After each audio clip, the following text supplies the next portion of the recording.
আৰু প্ৰেগনেন্সি বিষয়ে যদি আমি আলোচনা কৰিব যাওঁ তেতিয়াহ'লে ক'ব লাগিব যে 40% প্ৰেগনেন্ট মহিলাৰ ক্ষেত্ৰত পাইলছে দেখা দিয়ে আৰু এইটো কেতিয়া হয় জানেনে এটা নিৰ্দিষ্ট সময় আছে প্ৰেগনেন্সি হোৱাৰ যিকোনো সময়ত হ'ব পাৰে যদিও লাষ্ট ট্ৰাইমেষ্টাৰত জেনেৰেলি প্ৰেগনেন্ট মহিলাসকলৰ ক্ষেত্ৰত পাইলছে দেখা দিয়াৰ সম্ভাৱনা অধিক হয় আৰু যেতিয়া ডেলিভাৰী হৈ যায় চিজাৰিয়ান ছেকশ্যনেই হওক বা নৰ্মেল ডেলিভাৰীয়ে হওক তাৰপিছতো কেতিয়াবা পাইলছে দেখা দিব পাৰে আৰু সেইটো এসপ্তাহ বা 2 সপ্তাহৰ ভিতৰত দেখা দিয়ে বা তাতকৈ অকণমান দেৰিকৈও দেখা দিব পাৰে আৰু আফটাৰ ডেলিভাৰী যেতিয়া হিমৰইডছ বা পাইলছ দেখা পোৱা যায় তাক আমি পষ্টপাৰ্টাম হিমৰইডছ বুলি ক'ব পাৰোঁ জাষ্ট আফটাৰ ডেলিভাৰী যাৰ পাইলছ হৈছে তেওঁলোকৰ ক্ষেত্ৰত বহুত বেছি প্ৰব্লেম হয় কিয়নো তেওঁলোকে জাষ্ট ডেলিভাৰী হোৱাৰ পিছত যিখিনি ফেজ তেওঁলোকে পাৰ কৰিব লাগে সেইখিনি তেওঁলোকৰ কাৰণে যথেষ্ট মানে চেলেঞ্জিং হয় তাৰপিছত যদি তেওঁলোকৰ হিমৰইডছ বা পাইলছে দেখা দিয়ে তেতিয়াহ'লে অধিক কষ্টকৰ হয় কিয়নো পাইলছ যেতিয়া হয় তেওঁ বহুত প্ৰব্লেমত ভুগি থাকিব লগা হয় তাৰ লক্ষণবিলাক এনেকুৱা হ'ব পাৰে যে বাৰ্ণিং হ'ব পাৰে পায়খানাৰ ৰাস্তাত বাৰ্ণিং হ'ব ইটছিং হ'ব বিষ হ'ব পায়খানা কৰাৰ আগত পিছত বা ডিউৰিং পায়খানা কৰাৰ সময়তো বহুত বেছি পেইন ফিল কৰে ব্লিডিং হয় কেতিয়াবা মাংস বাঢ়ি আহে গতিকে বহুত বেছি প্ৰব্লেম হয় তেওঁ বহুত সময় একে জেগাত বহি থাকিব নোৱাৰে বা এটা পজিশ্যনত থাকিব নোৱাৰে বাৰ্ণিং হয় পেইন হয় বহুত ধৰণৰ সমস্যাত তেওঁ ভোগে তেওঁ অলৰেডি ডেলিভাৰী হোৱাৰ পিছৰ যিখিনি ফেজ সেইখিনি অভাৰকাম কৰিব নাপাওঁতেই যদি পাইলছ হয় তেতিয়াহ'লে তেওঁৰ বহুতখিনি প্ৰব্লেম হয় আচলতে প্ৰেগনেন্ট মহিলাসকলৰ ক্ষেত্ৰত পাইলছে কিয় ইমান বেছিকৈ দেখা দিয়ে সেই বিষয়ে জনোৱা হয় প্ৰথম কাৰণটো হৈছে যে যেতিয়া এগৰাকী মহিলাই বেবী কেৰি কৰি থাকে ন তো বেবীৰ এটা ওজন থাকে গতিকে যেতিয়া বেবীটো লাহে লাহে বাঢ়ি আহে গতিকে সেই গ্ৰয়িং বেবীটোৰ এটা এক্সট্ৰা প্ৰেছাৰ এবডমেনত পৰে লৱাৰ এবডমেনত পৰে লগতে পেলভিক যিখিনি এৰিয়া আছে সেই এৰিয়াখিনিত পৰে আৰু সেই পেলভিক মাছলছখিনিত আমাৰ ব্লাডৰ চাৰ্কুলেশ্যনটো এফেক্টেড হয় যিখিনি নৰ্মেলি হ'ব লাগে তেনেকৈ নহয় আৰু সেইকাৰণে সেই ভেইনছবিলাকলৈ কি হয় ব্লাডটো টানি লৈ যায় ইয়াৰো এটা এই কাৰণেই কি হয় ব্লাডৰ মানে যিখিনি আমাৰ ভেছেলছ আছে যিখিনি আমাৰ ভেইনছ আছে তাত মানে সেই ভেইনবিলাক ফুলিবলৈ আৰম্ভ কৰে 2 নম্বৰ কাৰণ হ'ল আমাৰ প্ৰেগনেন্সিৰ সময়ত কি হয় প্ৰজেষ্টৰন নামৰ হৰমনবিধৰ কি হয়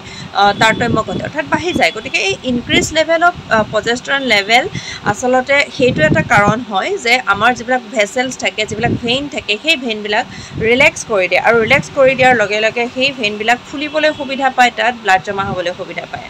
3 নম্বৰ কাৰণ হ'ল কনষ্টিপেশ্যন বহুত মহিলাই কনষ্টিপেশ্যনত ভোগে প্ৰেগনেন্সি টাইমত গতিকে এইখিনি সময়ত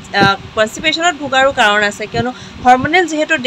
অলপমান চেঞ্জ হয় হৰমনেল আগৰ নিচিনা নৰ্মেল অৱস্থা নাথাকে গতিকে তেওঁলোকৰ ডাইজেশ্যন প্ৰক্ৰিয়াটো শ্ল' ডাউন হৈ যায় আৰু ডাইজেশ্যন প্ৰক্ৰিয়া শ্ল' ডাউন হোৱাৰ লগে লগে ডাইজেশ্যন প্ৰক্ৰিয়া শ্ল' ডাউন হোৱাৰ কাৰণটো হ'ল তেওঁলোকৰ যিখিনি ইণ্টেষ্টাইনেল যিখিনি মুভমেণ্ট হ'ব লাগে আমাৰ খাদ্যনলীৰ যিখিনি মুভমেণ্ট হ'ব লাগে খাদ্য যেনেকৈ মানে মুভমেণ্ট কৰি যাবগৈ লাগে তেনেকৈ নাযায় গতিকে সেইখিনি ক্ষেত্ৰত কি হয় আমাৰ হজমৰ ক্ষেত্ৰত অসুবিধা হয় হজম শ্ল' হয় আৰু শ্ল' হোৱাৰ লগে লগে বেছি সময় যিহেতু আমাৰ খাদ্যনলীত খাদ্য থাকিলে কনষ্টিপেশ্যনৰ প্ৰব্লেম হয় গতিকে কনষ্টিপেশ্যনৰ ক্ষেত্ৰত তেওঁলোকে ভুগিব লগা হয় আৰু কনষ্টিপেশ্যন এটা লিডিং কজ হয় পাইলছ বা হিমৰইডছৰ 4 নম্বৰ কাৰণ হ'ল আইৰণ আৰু কেলছিয়ামে কিছুমান মহিলাৰ দেহত কনষ্টিপেশ্যনৰ সৃষ্টি কৰে আৰু কনষ্টিপেশ্যনটো এটা লিডিং কজ হয় গতিকে আইৰণ আৰু কেলছিয়াম বহুত ক্ষেত্ৰত বহুত মহিলাই দেখা যায় যে তেওঁলোকে ষ্টপ কৰি দিয়ে তেওঁলোকে খাব নোৱাৰে কিয়নো এনেকুৱা বেছি কনষ্টিপেশ্যন হয় যিটো কাৰণে তেওঁলোকে বহুত বেছি অসুবিধা পায় আৰু তাৰ কাৰণে তেওঁলোকে আইৰণ আৰু কেলছিয়াম কেতিয়াবা বাদ দি দিয়ে খাবলৈ গতিকে সেইটো এটা কাৰণ হ'ব পাৰে 5 নম্বৰ কাৰণটো হৈছে যদি নৰ্মেল ডেলিভাৰী এগৰাকী মহিলা কৰে তেতিয়াহ'লে সেই ডেলিভাৰীটো যদি বহুত বেছি দীঘলীয়া হয় অৰ্থাৎ ডেলিভাৰী প্ৰচেছটো যিখিনি সময়ৰ ভিতৰত হ'ব লাগে তাতকৈ যদি বহুত বেছি দেৰিলৈকে সেই প্ৰচেছটো চলি থাকে সময়মতে ডেলিভাৰী নহয় আৰু তেওঁ বহুত বেছি সময় পুছ কৰি থাকিব লাগে আৰু বহুত বেছিকৈ জোৰ দি থকাৰ কাৰণেও কেতিয়াবা হ'ব পাৰে হিমৰইডছ বা কেতিয়াবা কি হয় ইনষ্ট্ৰুমেণ্টেল ডেলিভাৰী কৰিব লগা হয় বা ফৰচেপছ ডেলিভাৰী কৰিব লগা হয় এই ক্ষেত্ৰতো কেতিয়াবা পেলভিক মাছলছত বা আমাৰ ৰেক্টেল যিখিনি মাছলছত প্ৰেছাৰ পৰে আৰু সেইটো কাৰণেও কেতিয়াবা হিমৰইডছ হয় বুলি ধাৰণা কৰা হয় কিন্তু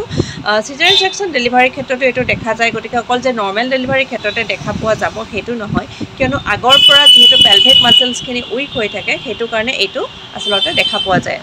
এতিয়া আহোঁ পাইলছৰ ট্ৰিটমেণ্টৰ ক্ষেত্ৰলৈ পাইলছৰ ট্ৰিটমেণ্ট আমি তাৎক্ষণিকভাৱে ল'ব লাগে আৰু ৰৈ থাকিব নালাগে বা লাজ কৰিব নালাগে ক'বৰ কাৰণে পাইলছৰ ট্ৰিটমেণ্ট ল'ব লাগে সোনকালে ল'ব লাগে আৰু ইফেক্টিভলি যদি ট্ৰিটমেণ্টে কাম কৰে তেতিয়াহ'লে আপোনালোকে সোনকালে সুস্থ হ'ব পাৰিব এই ক্ষেত্ৰত হোমিওপেথি ট্ৰিটমেণ্টে বহুত বেছি ভাল কাম কৰে আৰু হোমিওপেথি ট্ৰিটমেণ্টে নেচাৰেল ট্ৰিটমেণ্ট আমি প্ৰিফাৰ কৰোঁ যিহেতু হোমিওপেথি ট্ৰিটমেণ্টে নেচাৰেল ট্ৰিটমেণ্ট আপোনাক প্ৰভাইড কৰিব লগতে ইফেক্টিভনেছ থাকিব খুব ভালভাৱে কাম কৰিব লগতে হোমিওপেথিক মেডিচিনে আপোনাৰ সেই যে ফুলি থাকে বা পেইন কৰে বাৰ্ণিং চেনচেশ্যন থাকে ব্লিডিং হয় সেইখিনি ক্ষেত্ৰত বহুত বেছি ভাল কাম কৰে আৰু অতি সোনকালে আপোনালোকে আৰোগ্য হ'ব পাৰিব এই ক্ষেত্ৰত পোষ্ট ডেলিভাৰী যিখিনি আমাৰ হিমৰইডছৰ প্ৰব্লেম থকা মহিলা আছে তেওঁলোকৰ ক্ষেত্ৰত চিপিয়া পালচেটিলা তাৰপিছতে হেমামেলিছ এস্কুলাছ আৰু বিভিন্ন ধৰণৰ ছালফাৰ আৰু বিভিন্ন ধৰণৰ মেডিচিন আছে হোমিঅ'পেথিক যিটো আমি ব্যক্তি বিশেষে প্ৰতিগৰাকী পেচেণ্টৰ ক্ষেত্ৰত মেডিচিন বেলেগ হ'ব পাৰে তেওঁৰ চিমটমছ আৰু তেওঁৰ লক্ষণসমূহ বা তেওঁৰ কি প্ৰব্লেম ফেচ কৰি আছে সেইখিনিৰ ওপৰত ডিপেণ্ড কৰি আমি মেডিচিন প্ৰেছক্ৰাইব কৰোঁ আৰু যদি আপুনি নগাঁৱৰ হয় বা নগাঁও ওচৰ পাজৰ হয় আৰু আমাৰ ওচৰত আহিব খোজে আমাৰ হোমিঅ'পেথিক ক্লিনিকত আহিব খোজে তেতিয়াহ'লে আহিব পাৰিব ঠিকনাটো মই স্ক্ৰীণত দি দিছোঁ থেংক ইউ ফৰ ৱাচিং